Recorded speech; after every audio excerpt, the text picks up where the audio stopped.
ओम श्री परमात्मने नमः। हारीत स्मृति ग्रंथ का आरंभ ऋषियों द्वारा हारीत मुनि से प्रश्न।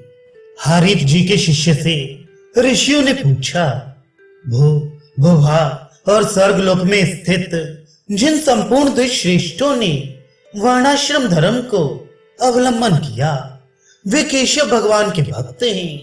यह आपने प्रथम कहा था। इस समय वर्ण और आश्रम का धर्म आप हमसे कहिए, जिसे सनातन नरसिंह देव संतुष्ट हो। ये सुनकर हारीत शिष्य ने उत्तर दिया कि मैं इस समय पूर्व काल में ऋषियों के साथ महात्मा हारीत का जो अति उत्तम संवाद हुआ था वह आपसे कहूंगा। पूर्व काल में धर्म के ज्ञाता संपूर्ण मुनि, सब धर्मों के जानने वाले, अग्नि के समान दीप्तिमान हारीत ऋषि को नमस्कार कर ये प्रश्न करते हैं कि हे भार्गव, हे सर्वधर्मज्ञ, हे सर्वधर्म प्रवर्तक भगवान, हमसे वर्ण और आश्रमों के धर्म को कहिए और संक्षेप से विष्णु भक्ति कारक योग शास्त्र जो अन्यान्य विष्णु भक्ति है उसे भी आप कहिए, कारण कि आप हम सबके परम गुरु हो। मुनियों के इस प्रकार पूछने पर भगवान हारीत मुनि ने उत्तर दिया कि हे सज्जन श्रेष्ठ मुनिगण, मैं वर्ण और आश्रम समूह का नित्य धर्म योग शास्त्र कहता हूं। इस धर्म और योग शास्त्र को भली भांति से जानकर मनुष्य जन्म संसार के बंधन से छूट जाता है।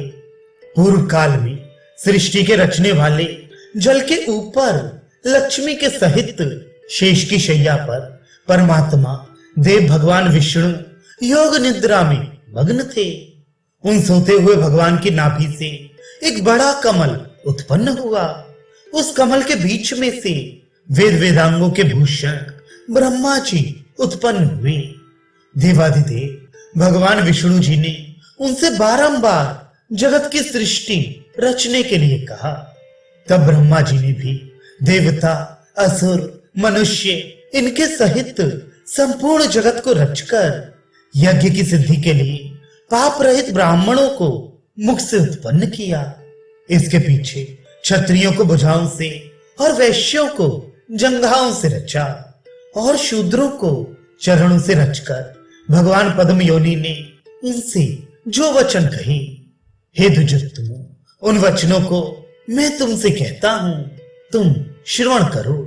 और वे वचन धन, यश, अवस्था, स्वर्ग, मोक्ष फल इनके देने वाले हैं। ब्रह्माणी के गर्भ में ब्राह्मण के औरत से उत्पन्न हुआ मनुष्य ही ब्राह्मण कहलाता है। उसके धर्म और उसके रहने योग्य देश को कहता हूं। हे दुष्टतम गण, जिस देश में काला मृग स्वभाव से विचरण करे उस देश में ब्राह्मण निवास करे, कारण कि किए हुए धर्म उसी देश में सिद्ध होते हैं।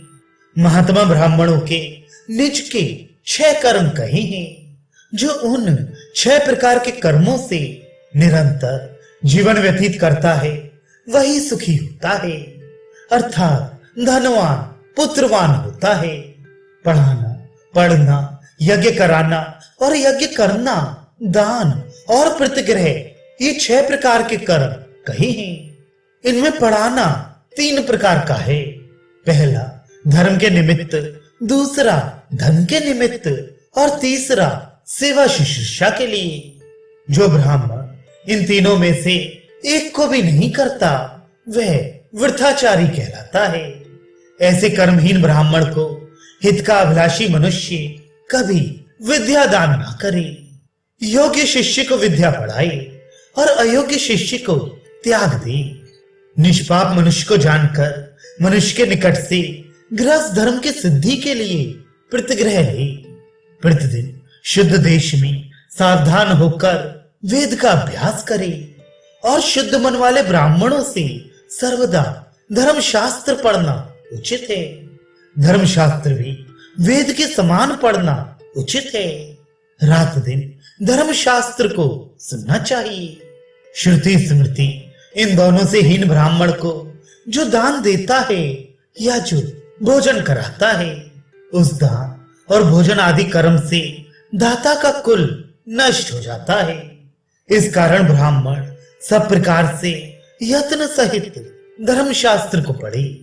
श्रुति और स्मृति ब्राह्मण के दोनों नेत्र परमेश्वर के बनाए हुए हैं। इन श्रुति या स्मृति रूप एक नेत्र के बिना हुए वह काना है, और श्रुति स्मृति रूप दोनों से जो हीन है उसे अंधा कहा है।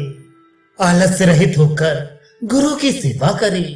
प्रातः काल और संध्या काल में विवाह अग्नि की उपासना करे और भली भांति से स्नान कर प्रतिदिन ही भले वैश्य देव करे और अपनी शक्ति के अनुसार घर पर आए हुए अतिथियों का बिना विचार किए हुए, अर्थात ये गुणवान है ये निर्गुण है, इस बात का विचार ना कर पूजा करे। और अन्य अभ्यागतों की भी गृहस्थी ब्राह्मण शक्ति के अनुसार पूजा करे और सर्वदा अपनी स्त्री में रत रहे, पराई स्त्री को त्याग दे। उदार बुद्धि वाला मनुष्य साय काल में और प्रातः काल में होम करके भोजन करे, सत्य बोले, क्रोध को जीत ले, अधर्म में बुद्धि को ना लगाए, अपने कर्म के समय में प्रमाद से कर्म को ना छोड़े और सत्य हितकारी और परलोक में सुखकारी ऐसी वाणी को कहे। ये संक्षेप से ब्राह्मणों का धर्म कहा। जो ब्राह्मण सर्वदा धर्माचरण करते हैं वे ब्रह्म पद अर्थात मुक्ति को प्राप्त करते हैं। हे द्विजोत्तमो, जो धर्म तुमने मुझसे पूछा था वह संपूर्ण पापों का नाश करने वाला धर्म मैंने तुमसे कहा है।